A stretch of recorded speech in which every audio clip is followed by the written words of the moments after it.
Assalamualaikum warahmatullahi wabarakatuh. Salam sejahtera, selamat pagi, Om Swastiastu.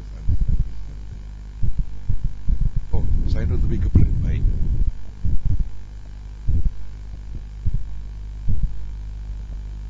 Yang pertama saya hormati Pak Dirut Rumah Sakit Sarjito yang saya kenal dengan kumisnya, Ibu Harimandari yang mewakili RSAP Harapan Kita. Beliau adalah Direktur daripada SDM dan Pendidikan.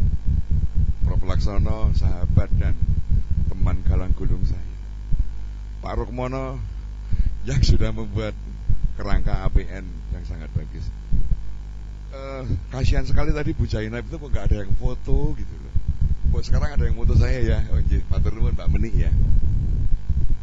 Jadi saya akan mencoba untuk berbagi pengalaman saja tentang apa yang sudah dikerjakan harapan kita untuk Keva Menantu. Slide berikutnya. Jadi kita menyadari sebagai insan medik bahwa kebutuhan tenaga ahli itu masih sangat jauh di bawah daripada target yang ada. Apalagi dampak pelayanan yang ada itu sangat terasa untuk daerah yang sulit maupun terpencil. Sehingga kemampuan kinerja maupun kemampuan daripada fungsi pelayanan daerah terpencil itu tidak bisa mencapai target yang disampaikan oleh Kemenkes dan sebagainya. Ada satu cara untuk mencoba mengatasi permasalahan tersebut, yaitu dengan nanti yang kita sebut sebagai telemedicine. Selanjutnya, saya mencoba untuk mendefinisikan telemedicine sebagai suatu alat telekomunikasi yang bisa untuk menyiapkan informasi maupun layanan medis. Jaringan telemedicine ini diharapkan bisa membantu mengatasi permasalahan kesehatan, baik keterbatasan ahli medis yang ada di lokasi dan sebagainya. Sebagai sarana untuk interaktif, berbagi ilmu, saling asih dan asuh antara yang di pusat yang hebat maupun yang ada yang di wilayah terpencil. Monggo selanjutnya. Kok numpuk begini nih, gimana ini? Ini ya sudah. Jadi kalau untuk dihitung harapan kita masih termasuk muda. Umur kita itu baru 2 tahun untuk sister hospital. Tahun 2011 yang lalu melalui Kemenkes, melalui AIPMNH, melalui Prof. Laksono dari PMPK, kita menandatangani untuk siap membantu daerah Keva Menantu. Kalau saya boleh berbagi cerita, pada waktu itu saya turun 1 bulan penuh di Keva Menantu. Dari tanggal 6 November 2011 sampai dengan tanggal 5 Desember 2011. Temuan-temuan yang saya dapatkan pada waktu itu adalah memang bangsa Indonesia ini kalau tanpa NTT itu bukan NKRI. Jadi apapun juga NTT harus kita hidupkan. Selama 1 bulan penuh seluruh materi PONET yang ada di puskesmas, karena pada waktu itu kita mengundang 26 puskesmas di Kabupaten TTU. Kemudian staf dari RSUD kita bina untuk PONET-nya, kita latih untuk keterampilan mengenai masalah opsin, kemudian mengenai masalah perinatologi anak, kemudian masalah evaluasi manajemen dan sebagainya. Nah, dari pelatihan itu, akhirnya kita itu sadar bahwa kita mungkin nggak bisa full kerja di Keva Menantu. Berbeda dengan yang sudah dijaring oleh Prof. Laksono sebelumnya. Beberapa senter pendidikan dan rumah sakit pendidikan itu menurunkan residen yang ada di senter pendidikan, seperti misalnya dari Unibra Malang itu turun ke Atambua, kemudian dari Diponegoro itu ke Sumba Timur, Waingapu, kemudian dari Unair itu turun juga, dan yang terakhir kita di Keva Menantu. Yang turun di sana itu konsultan semua. Yang di Keva Menantu itu dari harapan itu konsultan. Ada yang dari perinatologi, ada dari petomaternal, ada yang dari endokrin dan sebagainya. Nah mungkin pembicaraan bagaimana nggak tahu. Akhirnya pihak dari Pemda NTT terutama dari RSUD itu kepengen pelayanan tiap hari. Padahal kita tuh sudah berjanji ikrar. Kita tidak mau praktek di sana karena apa? Tidak ingin mengurangi jatah daripada dokter-dokter yang ada di sana. Dan mereka paling tinggi adalah dokter umum, dokter gigi, baru turun kemudian baru berusia 2 bulan dokter Kristin itu SPP Kemudian salah satu yang menjadi keuntungan daripada harapan kita adalah di Keva Menanu itu memiliki dumplus. Dumplus yang dilatih oleh Dr. Bambang Krijanto, SPOG, Dr. Pono, yang ada di Surabaya. Dr. Nining namanya. 18 tahun itu berkiprah sebagai obstin ginikoid, berkiprah sebagai ortopedi ginikoid atau ortopediwid. Tangan putus disambung, ini panu disambung. Wah, itu piawai sekali. Salah satu dokter yang ada di NTT, dokter ini. Lanjut. Karena keterbatasan waktu dan tenaga dari konsultan yang ada, maka kita mengadakan program penyapian. Nah, program penyapian ini akhirnya apa? Akhirnya diprotes oleh orang-orang dari NTT di Keva terutama, bahwa mereka itu minta dilayani setiap hari. Akhirnya saya lari dari 2011 ke 2013 dulu. Per April kemarin kita mengadakan suatu konsolidasi dengan Unpad Pajajaran. Nah, dari FK Unpad menurunkan tim anestesi, tim obstin dan sebagainya yang mencoba untuk mengampu di sana.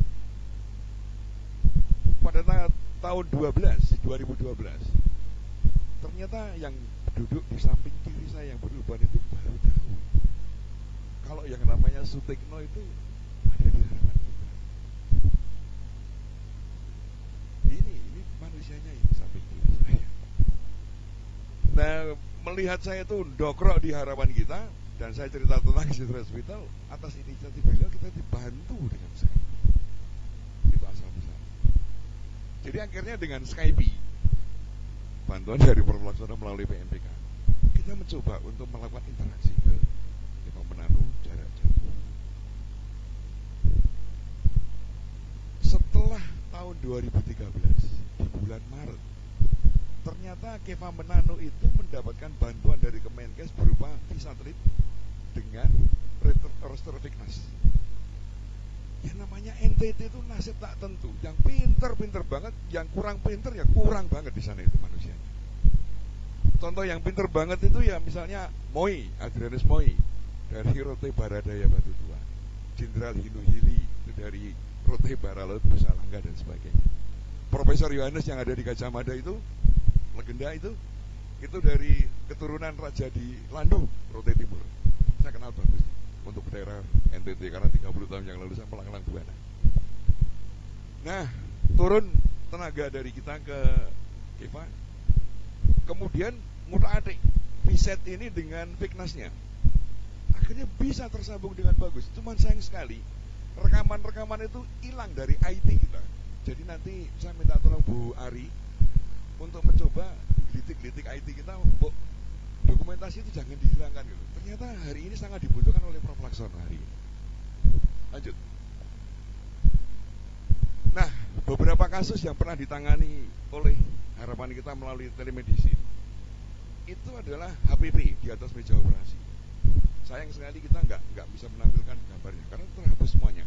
Saya nggak tahu apakah waktu itu petugas IT-nya nggak digaji atau bagaimana. Jadi kasus HPP ini, seksio HPP, ligasinya masih salah, kita tuntun dari harapan kita, dan ternyata bisa. Yang kedua, memandu proses operasi seksio pada letak lintang kasep tangan menunggu. Itu keroyokan ini, yang mengampu itu keroyokan. Jadi kita kumpul di mana? Di ruangan objin kita, di ruang SMM kita. Itu tangan dicuci dulu, ini begini, insisinya udah mediana saja. Bisa itu dokter ini mengerjakan. Jangan coba-coba ngeluksir ini, tarik aja kakinya, nanti tangan yang keluar masuk sendiri ke dalam vagina, dan itu bisa. Memandu proses adisiolisis, perlengketan yang sangat hebat. Ini nanti mungkin masih ketemu videonya ini, jadi nanti akan saya tampilkan. Menjawab konsul saat operasi kita lakukan seringkali. Bahkan maaf, ada gambar-gambar CTG, Dr. Rukmono. Kardiotokografi itu kita bacakan dari apa? Dari harapan kita. Kalau dengan adanya sinus seperti ini, buka itu, gawat janin, buka. Kemudian menilai melalui apa? Gambaran USG, indeks air ketuban. Ini udah istilahnya intermediate di bawah 10. Buka ini, kerjakan. Jadi ternyata dengan telemedicine ini, itu itu syuting gambar radiologi, syuting gambar kardiotomografi, SG, lab, itu bisa ditampilkan, disentrong langsung kalau bahasa Jawa. Disentrong langsung, kita analisa dari harapan kita, kemudian mereka yang bertindak. Lanjut. Jadi, kami merasakan bahwa telemedicine ini bisa memberikan bimbingan teknik medis pada kasus-kasus sito maupun elektif. Bisa menjadikan sarang ajang diskusi. Bisa memberikan bantuan diagnosis. Bisa untuk transfer ilmu. Dengan catatan satu, bahwa yang di ujung sana itu juga mampu. Yang di ujung sana itu betul-betul sudah mengenali adanya anatomi yang baik. Yang di ujung sana itu juga mau untuk dibuka wawasannya. Nah, beberapa permasalahan kendala yang kami hadapi di Harkit pada waktu itu adalah karena kapasitasnya itu belum dinaikkan. Maka yaitu tadi, gambar putus-putus, suaranya juga nggak sesuai, antara bibir dengan suara yang muncul itu nggak sesuai. Ini mungkin sebelum slide terima kasih ya Mas ya. Betul. Belum, tunggu dulu. Kalau saya udah berdiri saya lupa darah karena sering mabuk udara laudan. Ini habis ini slide-nya apa ini? Jangan ucapkan terima kasih dulu.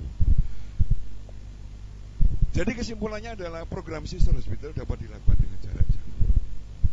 Ternyata walaupun saya merasa lebih muda di tahun 2011, ternyata UI baru memulai di Ruteng tahun 2012. Telemedicine bisa diterapkan untuk menyatukan wilayah terpencil di seluruh NKRI. Cuman ada satu syarat, bantuan dari Kemenkes, Pemda setempat dalam memfasilitasi pengadaan alat. Habis ini apa nih? Belum terima kasih kan? Sudah, videonya diputar itu. Ini kasus video yang sempat kita kerjakan. Tapi pekerjaannya di sana loh ya. Tapi bimbingannya dari harapan. Sebelumnya Dokter Nining itu bilang, Dok, kita mau buka bekas seksio 3 kali. Loh, kok bisa 3 kali? Ya ini tinggalan daripada Aus-It, orang-orang Australia dulu yang mengerjakan. Nanti kalau lengket bagaimana? Kerjakan. Kita tuntun dari sana. Cuma di sini sinyal suaranya itu jelek, jadi saya tidak tampilkan. Ini monggo. Kalau buat Mas Rukmono mungkin sudah piawai.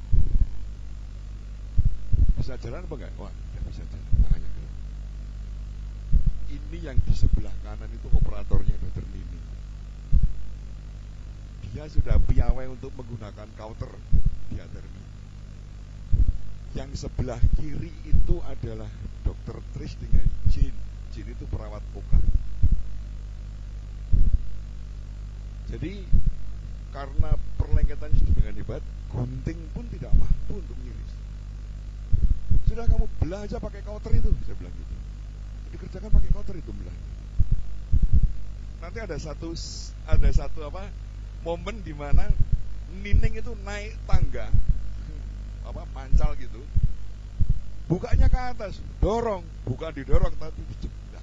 Coba nanti. Ini durasinya cuma 7 menit atau berapa. Ini terus terang aja dari jarak jauh ini. Yang penting mental yang ada di sana itu mampu untuk mau mengerjakan. Ini Skype. Cuman videonya dibuat di sana, yang kita terima di harapan kita karena jelek bedot-bedot gitu nggak saya tampilkan. 2 menit kalau nggak salah, 2 menit atau 3 menit pertama dengan Skype yang kapasitasnya belum dinaikkan. Jadi kita memasang Skype itu ada di satu ruangan khusus, ruang rapat ICU namanya. Ini bisa dipercepat apa enggak? Ser kalau kaset itu loh. Nah itu kan, mau buka perlengketan yang di atas, jangan sekali-kali buka perlengketan yang di bawah nih. Nah itu mancal, disempal gitu itu, lihat itu. Kayak nguliti-kulit kambing. Tapi apa boleh buat ya, Dokter kemana aja? Daripada kita buka ke arah bawah kena fisik atau belas bocor gimana? Mending dibuka ke atas aja itu. Ini adalah suasana ruang koka yang ada di Harap A di Kemah Menanu. Prof Laksana juga pernah masuk ke sini ini dengan saya berdua.